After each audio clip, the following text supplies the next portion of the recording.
Bom dia, irmãos, graça e paz.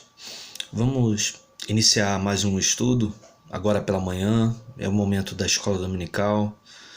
E nesse vídeo gravado você depois poderá assistir com a sua família. E convido você a juntamente com aqueles que estão com você na sua casa, no seu lar, que você esteja assistindo. Pegue a palavra de Deus, junte a sua família e esteja juntos meditando na palavra de Deus. Vamos fazer uma oração em nome de Jesus. Ore comigo nesse momento. Santo Deus, amado Pai, obrigado por esse dia, por esse domingo na Tua presença. Nós queremos rogar ao Senhor que, pela Tua infinita bondade, que o Senhor venha falar conosco, pela Tua palavra, que o Senhor venha nos dar orientação, direção, para que possamos entender e compreender aquilo que Tu queres para cada um de nós. Abençoa o Teu povo, abençoa a Tua igreja que se encontra no seu lar. Te suplicamos que Tu venhas abençoar, venha fortalecer a cada um e que Teu Santo Espírito possa, Senhor, fortificar a vida dos Teus servos. Assim nós oramos em nome de Jesus. Amém. Eu quero meditar hoje sobre o texto de João 4, Evangelho de João, capítulo 4, versículos 46 até os 54.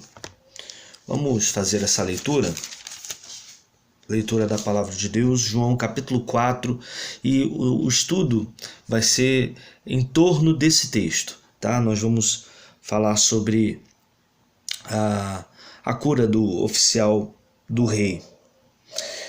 João 4, a partir do verso 46, diz assim: Dirigiu-se de novo a Caná da Galileia, onde da água fizera vinho. Ora, havia um oficial do rei cujo filho estava doente em Cafarnaum. Tendo ouvido dizer que Jesus viera da Judéia para a Galileia, foi ter com ele e lhe rogou que descesse para curar seu filho, que estava à morte. Então Jesus lhe disse: Se porventura não virdes sinais e prodígios, de modo nenhum crereis. Respondeu-lhe o oficial: Senhor, desce antes que meu filho morra. Vai, disse-lhe Jesus, teu filho vive. O homem creu na palavra de Jesus e partiu. Já ele descia quando os seus servos lhe vieram ao encontro, anunciando-lhe que seu filho vivia. Então indagou deles a que hora o seu filho se sentira melhor. Informaram: ontem, à hora 7ª, a febre o deixou. Com isso reconheceu o pai ser aquela precisamente a hora em que Jesus lhe dissera: teu filho vive, e creu ele e toda a sua casa. Foi esse o segundo sinal que Jesus fez depois de vir da Judéia para a Galileia. Depois de um dia de trabalho, após um dia cansativo, às vezes chega tão cansado em casa que a gente pode até dizer assim: agora estou tão cansado que parece que eu estou no piloto automático. A gente faz as coisas meio que de forma inconsciente, movidos pelo costume, por conta do cansaço, levados por algum senso de direção ou algum senso de dever. Na nossa vida é assim, né? Ou em relação à vida ocorre desse jeito, né? Tem vezes que parece que a gente não tem consciência por conta de tanta coisa, tanta situação difícil, a gente não tem consciência dos nossos passos. A gente apenas vai, como se diz no ditado, a gente vai levando a vida. A gente vai levando sem conferir o rumo. Talvez não tenhamos até mesmo rumo. Então a gente fala que a gente está vivendo aí como se estivesse no piloto automático. Vai levando a vida do jeito que vai e com toda a situação difícil que a gente enfrenta. Ainda que seja um retrato da nossa vida, mesmo como crentes, como servos de Deus, é certo que a gente precisa ter um direcionamento adequado de uma vida com Deus. Nós fomos chamados para a salvação, mas fomos chamados para uma caminhada de fé.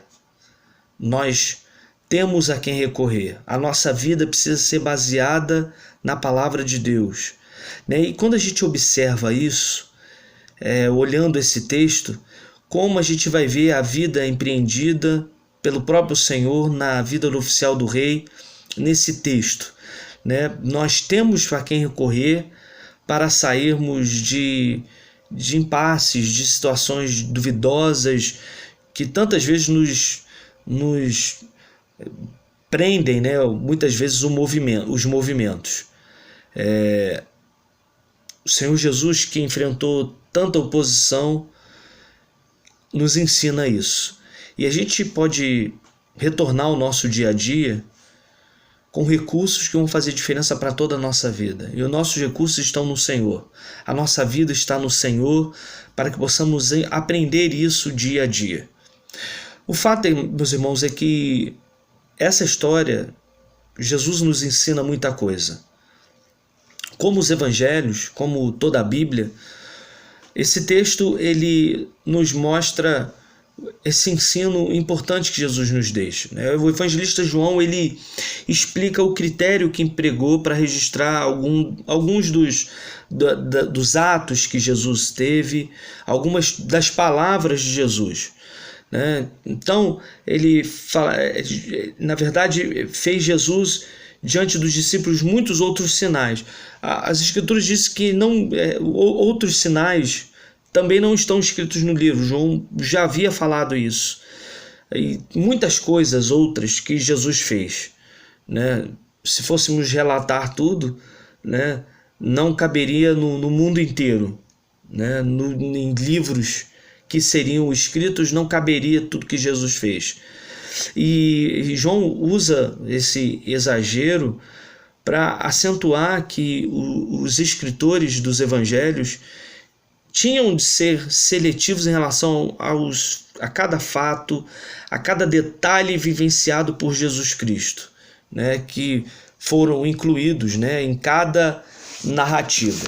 Então, meus irmãos, de fato, nenhum dos evangelhos procura apresentar um registro completo ou um registro cronológico da vida de Jesus, dos seus ditos e dos seus feitos. Por meio desses sinais que os evangelistas narraram, o leitor ele virá a fé em Jesus como muito mais, e isso deve ser assim, muito mais como um operador de milagres. Jesus é muito mais do que isso. Como nós bem sabemos, Jesus é o Cristo, Jesus é a palavra encarnada com o Pai e o Espírito, ele é o Filho do Deus triuno. Então, por meio da fé, a gente encontra vida em Cristo, porque ele é a fonte de toda a vida. João capítulo 6 fala que ele é a fonte de água viva. Os sinais que João escolheu, ele registrou para que creais que Jesus é o Cristo, o Filho de Deus. Então esse é o propósito quando João escreve, né? Então nós vamos perceber nesse texto o que nos revela a verdade sobre a pessoa de Cristo, a verdade sobre a sua obra, de modo, meus irmãos, que nós creiamos e venhamos ser salvos, né? Como fez o oficial e toda a sua casa. Eu quero chamar a atenção para você sobre esse texto. Então nos ensina muita coisa, porque ainda que muitas vezes a gente estude a Bíblia, a gente olha para os personagens bíblicos como se eles pudessem ser sempre bons exemplos para nós. Mas a verdade é que a gente precisa saber e ter a consciência de que todos os personagens são sujeitos aos mesmos sentimentos que nós, às mesmas falhas que nós.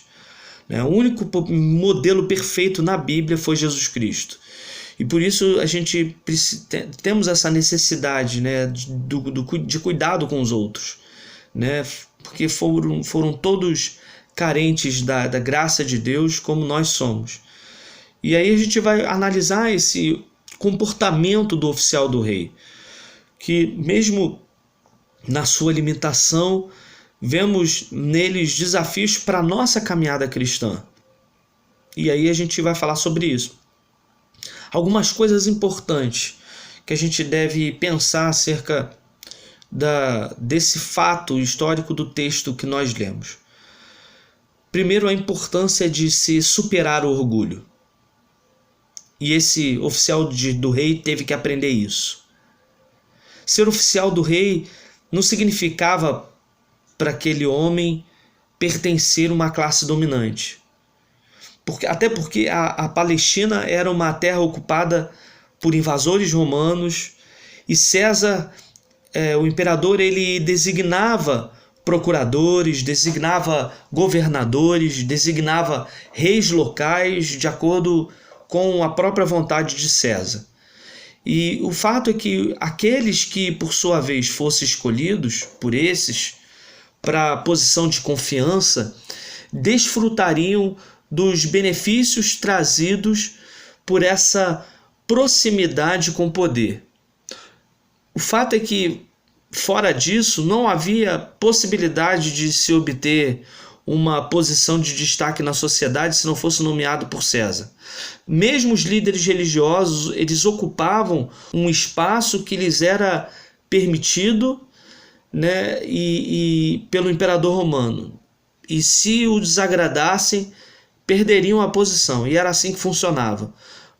E muitas vezes até perdiam a vida. Daí o desconforto com que os saduceus, né, que eram religiosos, que eram bajuladores do poder, vinham em Jesus, né, vinham a popularidade de Jesus, né, e longe do poder, o fato é que naquela época o povo era tratado com desdém. Havia os ricos, mas os seus bens não lhes davam segurança. Havia os pobres que nada possuíam para sequer ter uma ilusão de segurança. E é entre esses que se encontrava Jesus, né? Jesus, a gente bem sabe que era filho de trabalhador humilde, tendo crescido numa obscura cidade de uma região tida como instável, deixou a profissão do pai para fazer o que não lhe melhorou a reputação de maneira alguma. Passou a andar com um grupo que não era aceitável socialmente, denunciava os poderosos, atraía grandes multidões e multidões carentes. Então Jesus, ele possuía o próprio perfil de um agitador que Roma nunca levava muito tempo para silenciar. E esse foi Jesus, né? O verdadeiro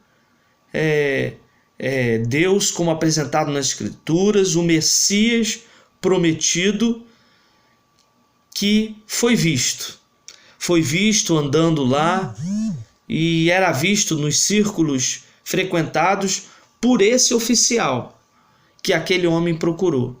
Por isso a gente afirma que o orgulho desse homem, de sócio minoritário, né, do poder, teve de ser engolido.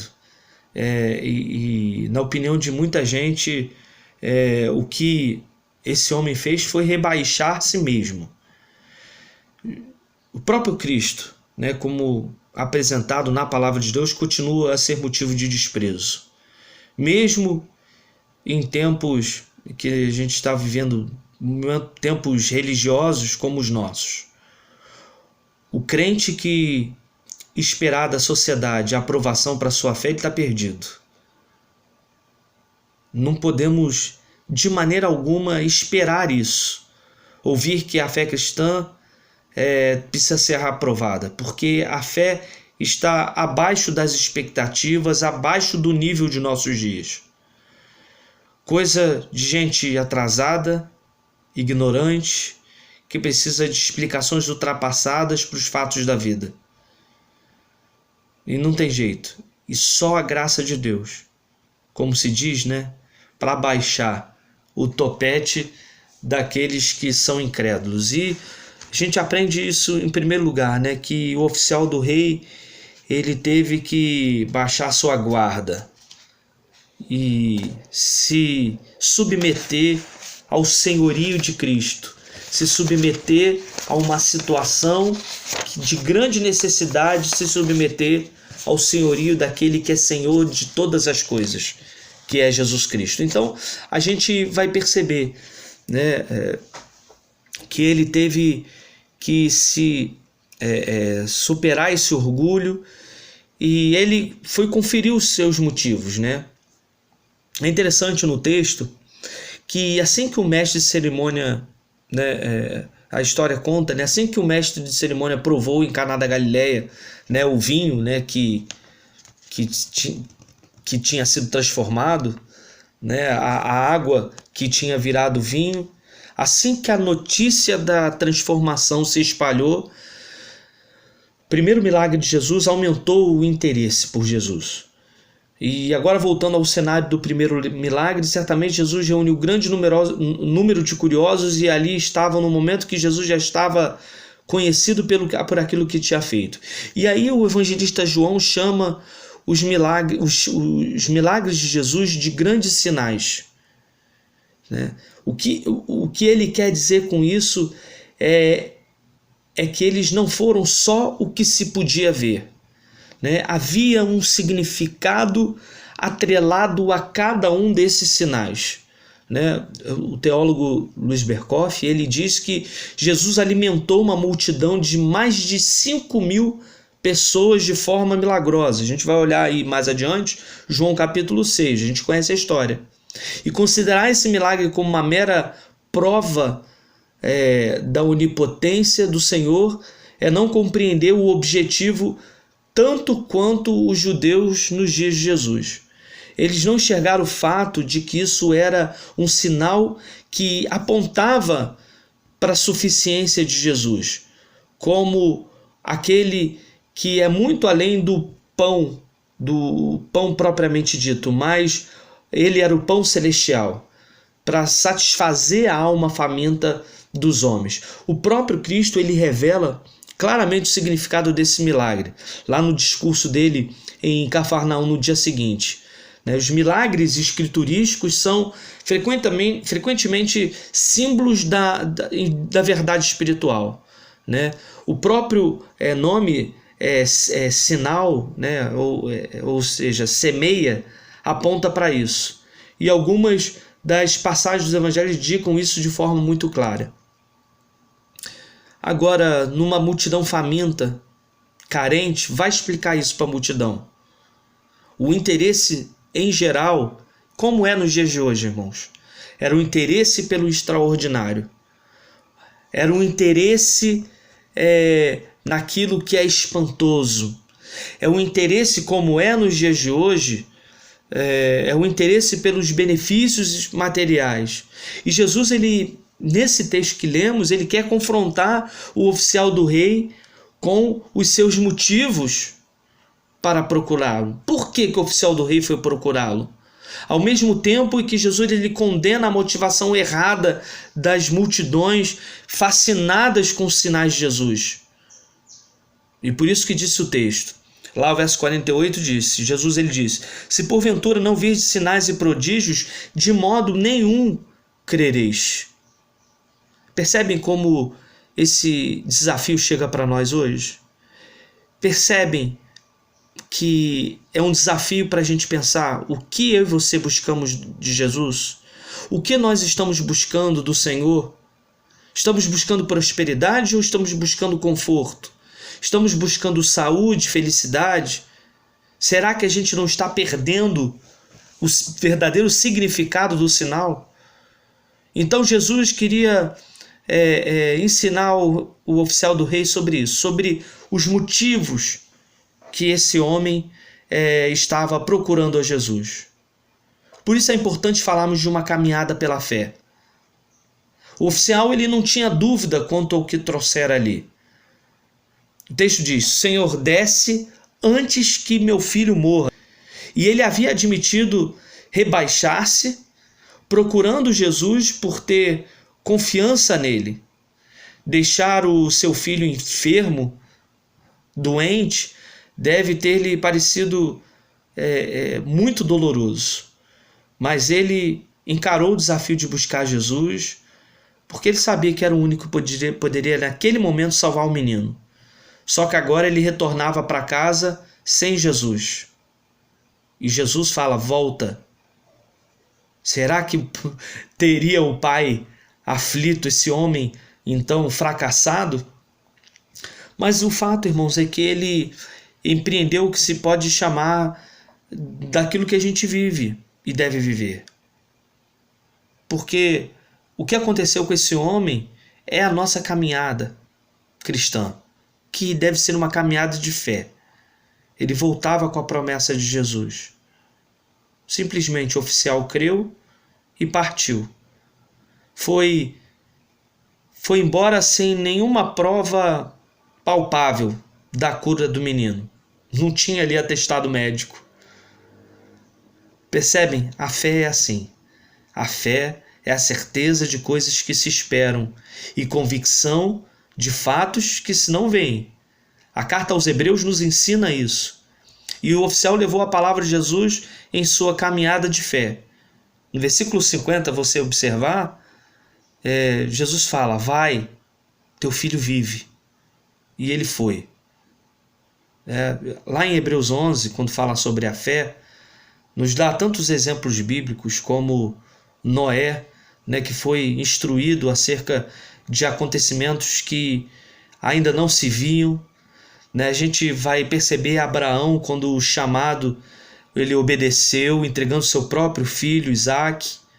Pela fé, Isaque mesmo abençoou Jacó e Esaú. A gente vai ver mais lá na frente Moisés, quando já homem feito, recusou ser chamado filho da filha de Faraó. Então a gente vai ver muitos exemplos, muitos exemplos em Cristo Jesus, principalmente, que humilhou-se, assumindo a forma de servo, e vemos o seu exemplo de vida, exemplo de fé, de busca, de perseverança. Por isso, irmãos, é importante a gente falar exatamente isso. Desculpe aqui, irmãos, caiu aqui o celular. Por isso é importante nós falarmos exatamente isso, que o Senhor, ele nos chama para uma caminhada de fé. E é interessante como esse homem, ele é chamado por Deus, ele é chamado a uma viva fé, uma vida de esperança, Então nós vamos perceber algumas lições muito importantes nesse texto, Então o nosso modelo é mesmo Jesus, a despeito da dignidade, como diz lá em Hebreus 11, da nuvem de testemunhas, Então a gente vai perceber que esse homem, o oficial do rei, ele foi desafiado naquele momento a perceber o real motivo e viver uma caminhada de fé. Vai, teu filho está curado. Então, Jesus, que suportou tamanha oposição, entendendo que ele suportou tanta coisa, nós devemos então ter ele como o nosso exemplo. Não desanimar na nossa caminhada de fé. Qual é a garantia que temos? A garantia que temos são as promessas do nosso Senhor. E muitas são as promessas de Deus. Tantas tem nele o sim, porquanto também por ele é o amém, para a glória de Deus por nosso intermédio. A gente vai fechar essa reflexão sobre o oficial do rei e nos dá uma grande lição. A confirmação de que o filho fora curado, e precisamente quando Jesus isso ordenou, reanimou a fé do oficial do rei. Se a gente vai ver o versículo 52 e 53, ele indagou deles a que hora o seu filho se sentira melhor. Informaram: ontem, a hora 7ª, e creu ele e toda a sua casa. As coisas mudam, basta uma palavra de Jesus. Por isso que vivemos pela fé, não pelo aquilo que vimos, não pelas circunstâncias, mas vivemos pela fé. Se fosse como o oficial do rei, a gente precisaria, talvez, ungir carteira profissional, como se fosse necessário trazer a foto de alguém e pedir a cura através da foto. Não precisamos disso. Nós entendemos muito bem que basta uma palavra do Senhor para que as coisas sejam transformadas. O fato, irmãos, é que toda a sua casa foi alcançada, né? Toda a sua casa foi alcançada e agora começava uma jornada de fé que não iria apenas de Cafarnaum para Caná da Galileia. Foi uma caminhada para a vida toda. Exatamente a jornada para a qual nós somos chamados. Somos chamados para percorrer, ter uma fé viva, estarmos sempre prontos para Jesus, a resposta ao seu questionamento quanto aos nossos motivos para segui-lo. A gente é desafiado e somos questionados por que estamos servindo a Jesus Cristo, por que estamos seguindo a Ele, quais são os nossos reais motivos. Então isso foi importante na vida desse oficial, né? Fé, não apenas curiosidade, fé, não conveniência. O que será que nos move? A gente precisa entender os sinais, entender a vida de fé, entender a vida com Cristo, né? E a gente pensar quais são os motivos, né? Hoje a gente está impedido de ir à igreja, mas esse tempo de quarentena, esse tempo de isolamento social, nos faz pensar e nos desafia a pensar quais são os motivos que nos levam a seguir a Cristo. Por exemplo, você pensar quais são os motivos que o levavam a ir para a igreja. O que exatamente você procura em Jesus Cristo? A gente é desafiado a isso. O que te dá segurança? Tem muita gente sem a igreja, sem o templo, perdido. Como muita gente vai à igreja e pela mera religiosidade, a gente entende que muita gente agora sem a religião, sem o templo, está perdida. Perdida em suas próprias casas. Qual é o verdadeiro motivo que te leva a seguir a Cristo? Você tem compreendido os sinais? Essa é a reflexão que quero deixar com você. Que Deus te abençoe em nome de Jesus. Ore agora com a sua família. Ore e agradeça pela palavra de Deus. Ore, medite e pense, né, que a nossa fé precisa ser viva, a nossa caminhada não é pela conveniência, por aquilo que vimos, mas vivemos de fato por aquilo que não vimos e nos baseamos nas promessas do Senhor. Que Deus te abençoe, em nome de Jesus.